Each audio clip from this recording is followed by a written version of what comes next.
दोस्तों, मैं अभिषेक शर्मा आप सभी का अपने YouTube channel freedom agro classes का स्वागत कर रहा हूँ। अपन पढ़ रहे थे जेनेटिक्स। क्या पढ़ रहे थे? जेनेटिक्स। जेनेटिक्स में अपन ने सेकंड जेनेटिक्स स्टार्ट कर दी थी, जिसमें अपन ने सेकंड जेनेटिक्स के अंदर अपन ने किसके बारे में पढ़ा था? उसके बारे में पढ़ा था। अपन ने डीएनए के बारे में पढ़ लिया था, जो कि क्या होता है? न्यूक्लिक अम्ल होता है। डीएनए क्या होता है? न्यूक्लिक अम्ल। मैंने बताया था न्यूक्लिक अम्ल दो प्रकार के होते हैं, तो होता है डीएनए और एक आरएनए। आज अपन पढ़ेंगे पूरा आरएनए के बारे में। ठीक है। आरएनए होता है ना, इसका पूरा नाम होता है राइबो न्यूक्लियो, उसका पूरा नाम होता है ribo nucleo ribonucleic acid. Ribonucleic acid RNA का पूरा नाम होता है। ठीक है। अब ये जो आरएनए होता है ना, ये क्या होता है? एकल श्रृंखला में होता है। डीएनए कितनी श्रृंखला में होता था? दो श्रृंखला में होता था। डीएनए कितनी श्रृंखला होती थी? दो। ठीक है। और आरएनए एक श्रृंखला में होता है। इस डीएनए के अंदर इसकी जो इकाई होती है ना, सॉरी, आरएनए की इकाई, आरएनए की इकाई कहलाती है राइबोन्यूक्लियोटाइड। आरएनए की इकाई क्या कहलाती है? राइबोन्यूक्लियोटाइड कहलाती है। आरएनए की इकाई क्या कहलाती है? राइबोन्यूक्लियोटाइड कहलाती है। ठीक है। अब अपन चलते हैं आगे। तो मैं आपको लिख देता हूं। अपन क्या पढ़ेंगे? आरएनए के बारे में। किसके बारे में? आरएनए के बारे में। आरएनए के बारे में। इसका पूरा क्या नाम होता है? Ribo ribo nucleo ribo nucleic, sorry, nucleic लिक एसिड अम्ल। राइबोन्यूक्लिक अम्ल, इसका क्या होता है? पूरा नाम होता है। किसका नाम होता है? आरएनए का पूरा नाम होता है, कंप्लीट नाम होता है। ठीक है। आरएनए का पूरा नाम होगा। अब बात करते हैं इसकी इकाई की। इसकी इकाई की। इसकी इकाई को बोलते हैं अपन राइबोन्यूक्लियोटाइड। क्या बोलते हैं?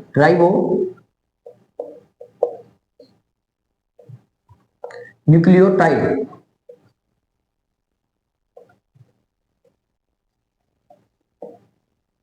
न्यूक्लियोटाइड, इसकी इकाई क्या कहलाती है? राइबोन्यूक्लियोटाइड कहलाती है। किसकी इकाई कहलाती है? आरएनए की इकाई कहलाती है राइबोन्यूक्लियोटाइड। ये आरएनए होता है, ये क्या होता है? श्रृंखला में होता है। क्या होता है? दो श्रृंखला में होता है। दो श्रृंखला में होता है। कितनी श्रृंखला में होता है? दो श्रृंखला में होता है। अब ये देखिए, अब बात कर लेते हैं अपन। आरएनए बनाया था अपन ने, वो बनाया था एकल श्रृंखला में। और डीएनए बनाया था, सॉरी, अपन ने डीएनए बनाया था, वो कितने बनाया था? दो श्रृंखला में। और आरएनए एकल श्रृंखला में होता है। कितने में? एकल श्रृंखला में, एक श्रृंखला में। और आरएनए दो श्रृंखला में। तो अपन इसकी एक श्रृंखला बनाते हैं, जैसे कि ये हो गया अपने आरएनए।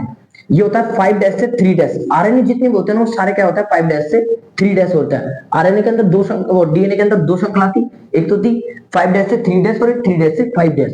दोनों क्या थी? उल्टी होती थी। और ये क्या कहलाता है? राइबोन्यूक्लियोटाइड। राइबो न्यूक्लियोटाइड कहलाता है। क्या कहलाता है? राइबोन्यूक्लियोटाइड कहलाता है। ठीक है। अब ये जो राइबोन्यूक्लियोटाइड जिन बंध से जुड़ा रहता है ना, उसे अपन बोलते हैं, उस बंध को अपन बोलते हैं फास्फोएस्टर बंध। फास्फो एस्टर बंध, बॉन्ड। कौन सा बॉन्ड होता है? फास्फो एस्टर बॉन्ड होता है। कौन सा बॉन्ड होता है? वो फास्फो एस्टर बॉन्ड होता है। कौन सा वाला? जो ये दो राइबोन्यूक्लियोटाइड आपस में जुड़ती है ना, उस बंध को अपन क्या बोलते हैं? फास्फो एस्टर बंध बोलते हैं। क्या बोलते हैं? फास्फो एस्टर बंध बोलते हैं। कौन सा बंध? फास्फो एस्टर बंध। अब बात कर लेते हैं आरएनए। आरएनए के प्रकार। आरएनए दो प्रकार का होता है। आरएनए कितने प्रकार का होता है? दो प्रकार का होता है। ठीक है। एक तो होता है आनुवंशिक आरएनए।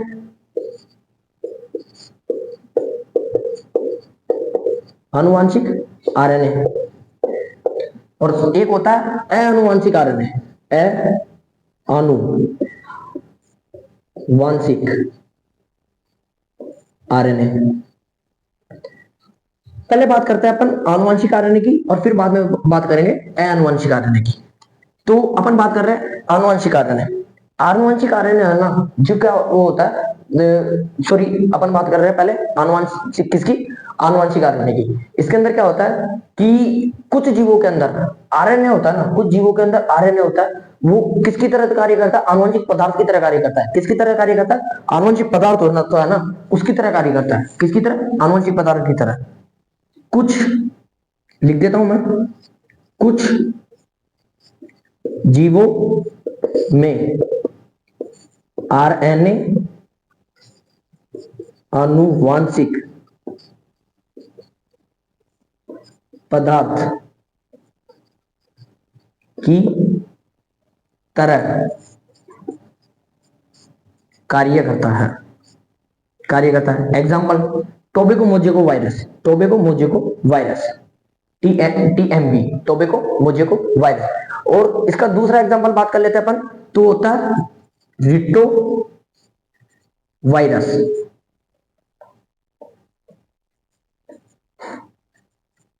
ठीक है, और एक कोरोना वायरस जो भी लेटेस्ट आया था आपका, कोरोना वायरस,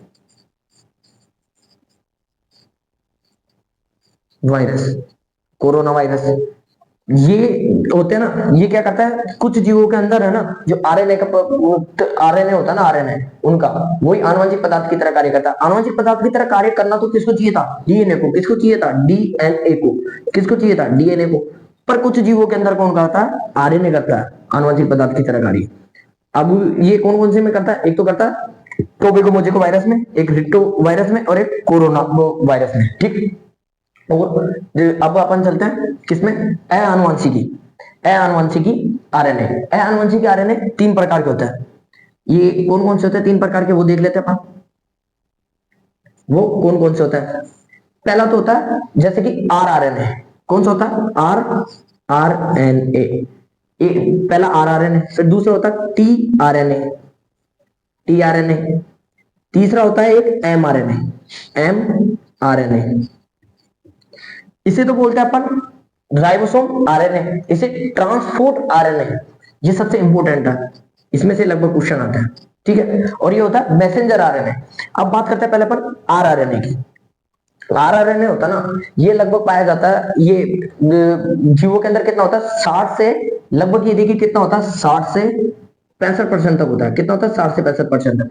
सबसे बड़ा यही होता है लगभग, आरआरएनए क्या होता है, सबसे बड़ा होता है। मैं इसको बाद में लिखाऊंगा, आपको पहले बात समझा दूं। ये क्या होता है, लगभग सबसे बड़ा होता है। क्या होता है, सबसे बड़ा होता है। और ये क्या होता है, सबसे सक्रिय होता है, सबसे सक्रिय होता है। यही प्रोटीन व आरएनए का निर्माण करता है। कौन करता है प्रोटीन व आरएनए का निर्माण, आरआरएनए करता है। कौन करता है, आरआरएनए करता है। ठीक है, और अब बात कर लेते हैं अपन मैसेंजर आरएनए की। ये पाया जाता है लगभग 1 से 5% तक, 1 से 5% पाया जाता है, 1 से 5% पाया जाता है। ये मैसेंजर आरएनए 1 से 5% पाया जाता है। और ये क्या करता है, सबसे छोटा आरएनए होता है। क्या होता है, सबसे छोटा आरएनए होता है।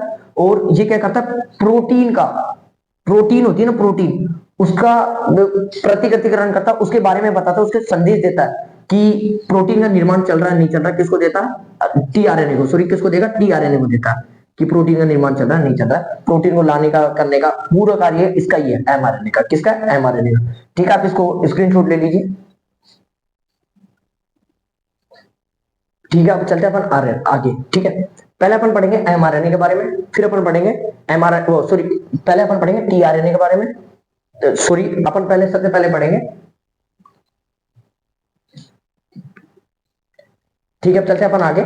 अपन पहले पढ़ेंगे आरआरएनए के बारे में, फिर पढ़ेंगे एमआरएनए के बारे में, फिर टीआरएनए के बारे में। क्योंकि टीआरएनए के बाद में अपन क्यों पढ़ेंगे, क्योंकि ये सबसे इंपॉर्टेंट आरएनए। कौन सा होता है, सबसे इंपॉर्टेंट आरएनए। एमआरएनए के बारे में पढ़ना है। एमआरएनए देखिए, ये क्या होता है, लगभग ये होता है ना, कुल आरएनए का लगभग कितना होता है, 60 से 65% होता है। कितना होता है, 60 से 65% होता है। और ये क्या होता है, सबसे बड़ा आरएनए। क्या होता है, सबसे बड़ा आरएनए। साथ में सबसे बड़े बड़े की साथ में क्या होता है, सबसे सक्रिय है, क्योंकि सबसे ज्यादा काम भी यही करता है। और ये क्या करता है, प्रोटीन का निर्माण करता है। ये क्या करता है, प्रोटीन होती है ना, उसका निर्माण करेगा। ओके, उसका निर्माण करता है। अब इस आरएनए का ना, आरआरएनए का निर्माण कहाँ होता है, केंद्रिका में होता है। कहाँ होता है, आरआरएनए का निर्माण केंद्रिका में होता है। ओके, और फिर अपन चलते हैं आगे इसी कड़ी के अंदर।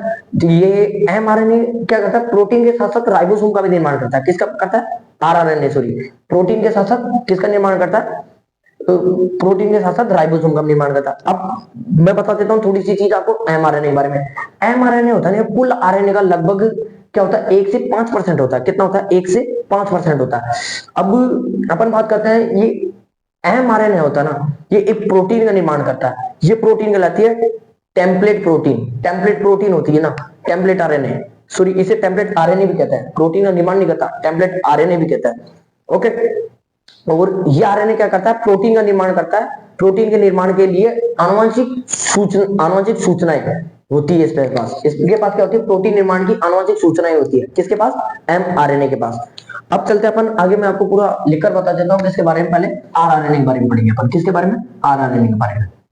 आर आर एन, मैंने क्या बताया सबसे पहले आरआरएनए के बारे में? ये लगभग कितना पाया जाता है कुल आरएनए का? यह कुल आरएनए का 60 से 65% तक होता है। कितना होता है कुल आरएनए का? 60 से 65% तक होता है। और ये क्या होता है? सबसे बड़ा आरएनए है, सबसे बड़ा आरएनए है।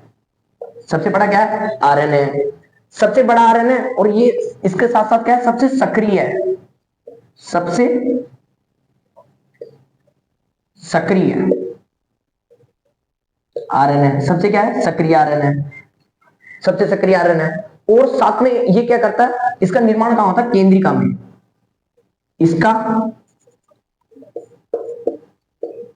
निर्माण कहां होता है? केंद्रिका में। ठीक, कहां पर होता है? केंद्रिका में होता है। अब साथ में ये देखिए और क्या चीज करता है? इसका निर्माण केंद्रिका में होता है। ये प्रोटीन, प्रोटीन व राइबोसोम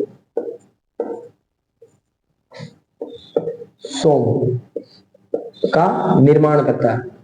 क्या करता है? निर्माण करता है। किस किस का निर्माण करता है? प्रोटीन व राइबोसोम का निर्माण करता है। ये अपन ने किसके बारे में पढ़ लिया? पूरा पूरा आरआरएनए के बारे में पढ़ लिया है। सबसे इंपोर्टेंट लाइन इसके अंदर ये आती है, आरआरएनए का निर्माण कहां होता है?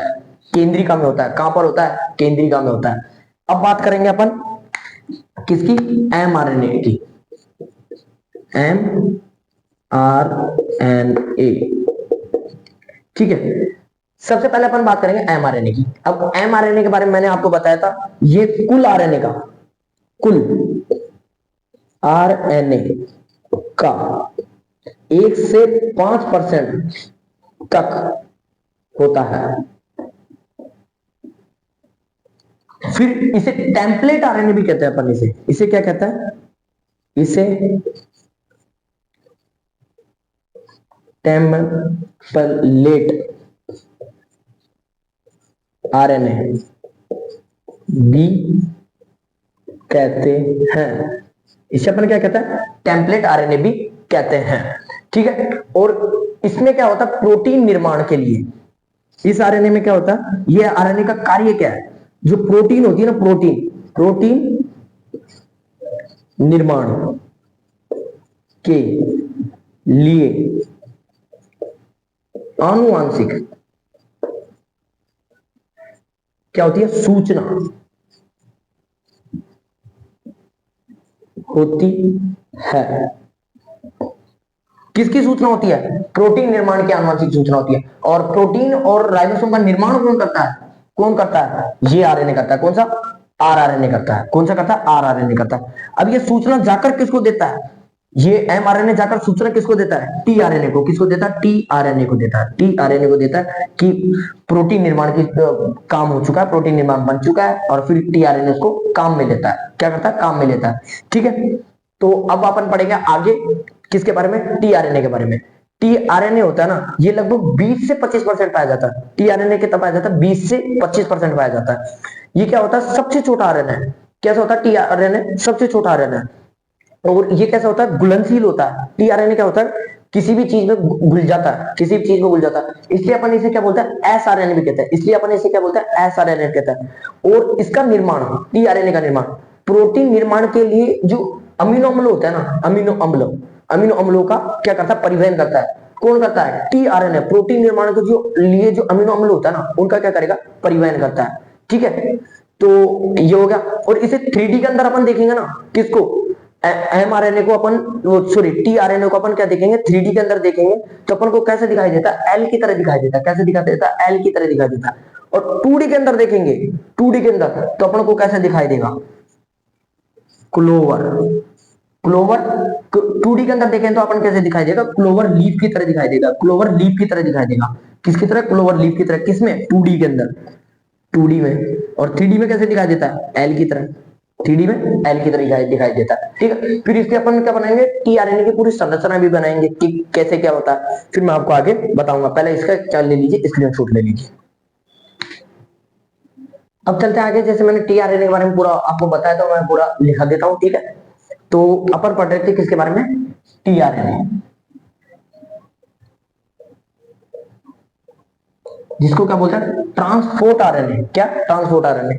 और आरआरएनए को अपन क्या बोलता है, राइबोसोम आरएनए, ठीक है। और एमआरएनए को अपन क्या बोलते हैं, मैसेंजर आरएनए। मैं आपको ये बताना भूल गया, तो आप ये लिख लेना, ठीक है। आरएनए को राइबोसोम आरएनए और इसे ट्रांसपोर्ट आरएनए, इसे क्या बोलता है, ट्रांसपोर्ट आरएनए, फोर्ट आरएनए, ठीक है। ये भी पूछा जाता है ट्रांसपोर्ट आरएनए भी हमसे। तो ये कुल आरएनए का कितना होता है, ये कुल आरएनए का, कुल आरएनए का लगभग कितना होता है, 20 से 25%। कितना होता है, 20 से 25% होता है। कितना होता है, 20 से 25% होता है। और ये क्या होता है, सबसे छोटा आरएनए। कैसा होता है, सबसे छोटा, सबसे छोटा आरएनए है। कैसा है, सबसे छोटा आरएनए है, ठीक है। और ये कैसा होता है, घुलनशील होता है। ये आरएनए कैसा होता है, घुलनशील। यह आरएनए घुलनशील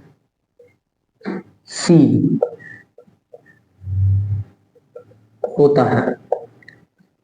ये किसी भी चीज के अंदर क्या हो जाता है, घुल जाता है, मिल जाता है, मिक्स हो जाता है। इसलिए अपन इसे क्या बोलते हैं, एस आरएनए भी कहते हैं। इस लिए इसे एस आरएनए भी कहते हैं, ठीक है। इसलिए अपन इसे क्या कहते हैं, एस आरएनए भी कहते हैं। और इसका निर्माण क्या है, प्रोटीन का निर्माण।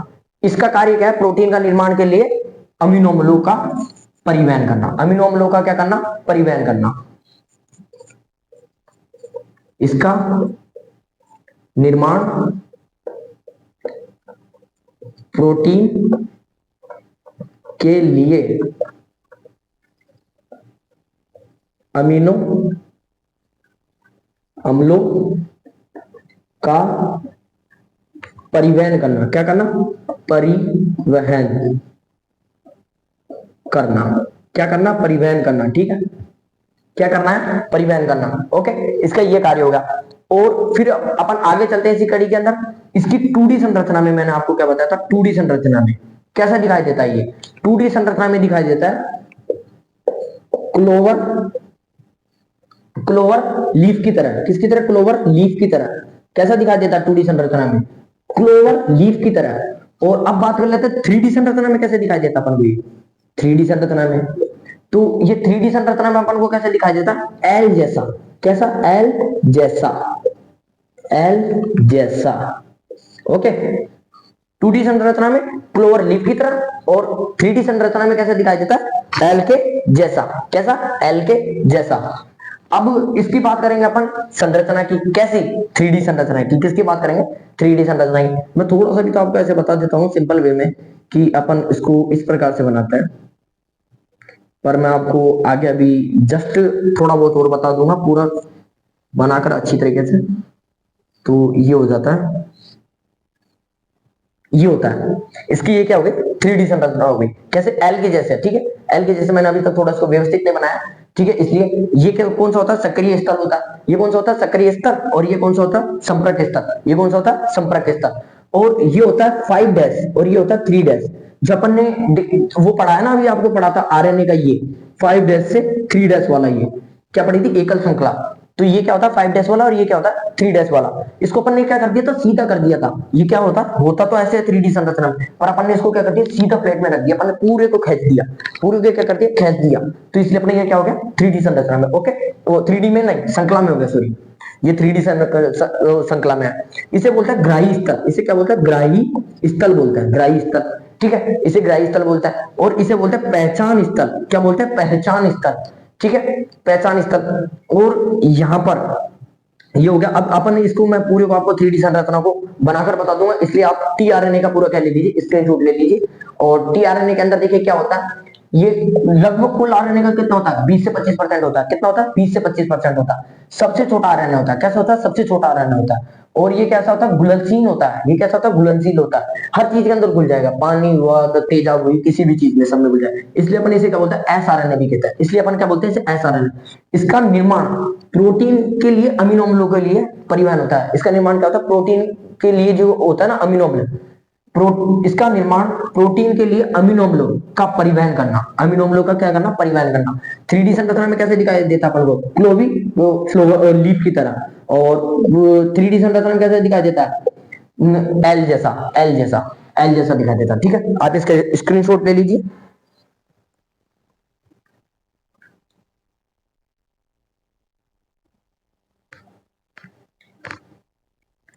अब चलते अपन आगे। अब बनाऊंगा मैं पूरा आपके लिए टीआरएनए की क्या संरचना। ठीक है, तो टीआरएनए की संरचना अपन स्टार्ट करते हैं बनाना। थोड़ा बड़ा ही बना देता है क्योंकि अपने पास बोर्ड पूरा का पूरा खाली है।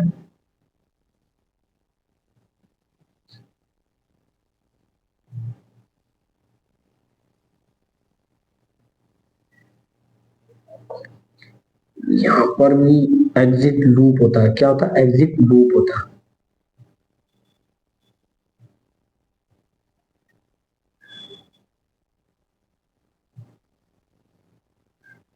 ये एक बड़ा स्थल होता है, एक छोटा होता है।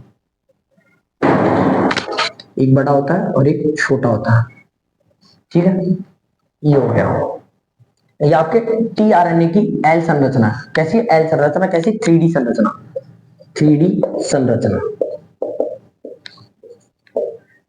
ओके, ये होता है 5 डैश से 3 डैश। यहां पर तो होता है आपका 5 डैश और यहां होता है 3 डैश। यहां क्या होता है 5 डैश, यहां क्या होता है 3 डैश। ये क्या होता है, ग्राही स्थल, ग्राही स्थल। क्या होता है, ग्राही स्थल। और यहां पर क्या होता है, पहचान स्थल, पहचान स्थल। ओके, और ये वाला स्थल होता है, ये होता है सक्रिय स्थल। और ये होता है संपर्क स्थल। ये होता है सक्रिय स्थल,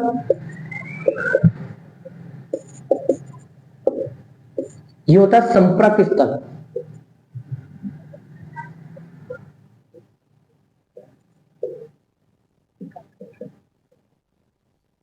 अब ये तो हो गया आपके स्थल। अब आपको ये पता होना चाहिए क्यों होते हैं ये। अब बात करेंगे अपन लूपों की। यहां पर होता है, देखिए लूपों की बात कर लेता है, तो यहां पर होता है टी साई, टी साई सी लूप होता है। टी साई सी क्या होता है, लूप होता है। ये कौन सा लूप होता है, टी साई सी लूप। कहां पर, ये ऊपर की तरफ होता है। यहां पर टी साई सी लूप, टी साई सी लूप। इसे अपन क्या बोलते हैं, साई बोलते हैं। इसे अपन क्या बोलते हैं, साई। ठीक है, इसे क्या बोलते हैं, साई बोलते हैं। और ये वाला लूप होता है D H U loop, D H U loop. कौन सा लूप होता है, डी एच यू लूप होता है। कौन सा loop, D H U loop होता है। और यहां पर जो ये चीज बनी हुई अपनी होती है एग्जिट, एग्जिट लूप। ये क्या होता है, लूप, एग्जिट लूप होता है। कौन सा होता है, एग्जिट लूप होता है। और यहां पर होता है ये, ठीक है, संपर्क स्थल। संपर्क स्थल पर क्या होता है, राइबोसोम जुड़ते हैं। यहां पर क्या होता है, राइबोसोम जुड़ते हैं, सोम जुड़ते हैं। और ग्राही स्थल, ग्राही स्थल पर कौन जुड़ता है, अमीनो अम्ल जुड़ते हैं। यहां पर कौन जुड़ता है, अमीनो अम्ल जुड़ते हैं। कौन जुड़ता है, यहां पर अमीनो अम्ल जुड़ता है। कहां पर जुड़ता है अमीनो अम्ल, ग्राही स्थल पर जुड़ता है। ठीक है, अमीनो अम्ल आएंगे, वो कहां से आएंगे अमीनो अम्ल, टी वो होता है ना एमआरएनए, वो लाता है अमीनो अम्लों को। कौन लाता है, एमआरएनए लाता है अमीनो अम्लों को।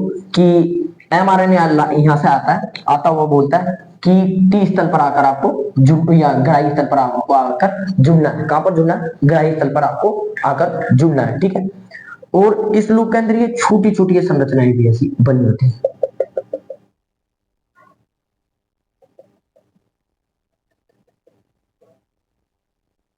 ये छोटी छोटी ड्रोम्स जैसी संरचना भी इसमें बनी होती है। किसके अंदर? टीआरएनए के अंदर। ये इसकी कौन सी संरचना है? 3D संरचना है। कौन सी संरचना है इसकी? 3D संरचना। पूरा पूरा ये 3D डायग्राम है इसका।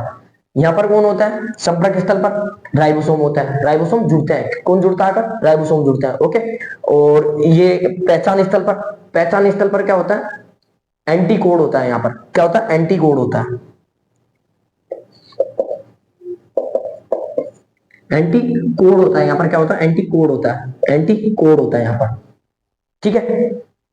कहां पर होता है एंटी कोड? आपसे ये पूछा जाएगा। देखिए, एक तो ये पूछा जाएगा आपसे, ये राइबोसोम कहां पर आकर जुड़ता है? टीआरएनए पर राइबोसोम कहां पर आकर जुड़ता है? आपको बताना कहां पर? संपर्क स्थल पर। कहां पर? संपर्क स्थल पर।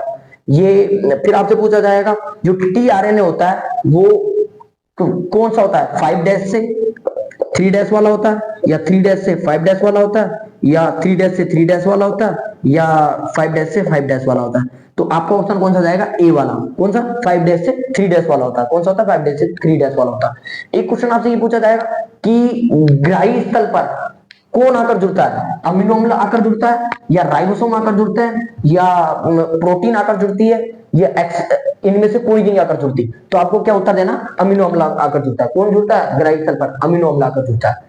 फिर आपसे बोलता है सक्रिय स्थल पर कौन सा लूप होता है? सक्रिय स्थल पर कौन सा लूप होता है? तो आपको बताना है DHU लूप होता है। कौन सा लूप होता है? DHU लूप होता है। ठीक है। जैसे कि आपके ऐसे क्वेश्चन आएंगे। ओके।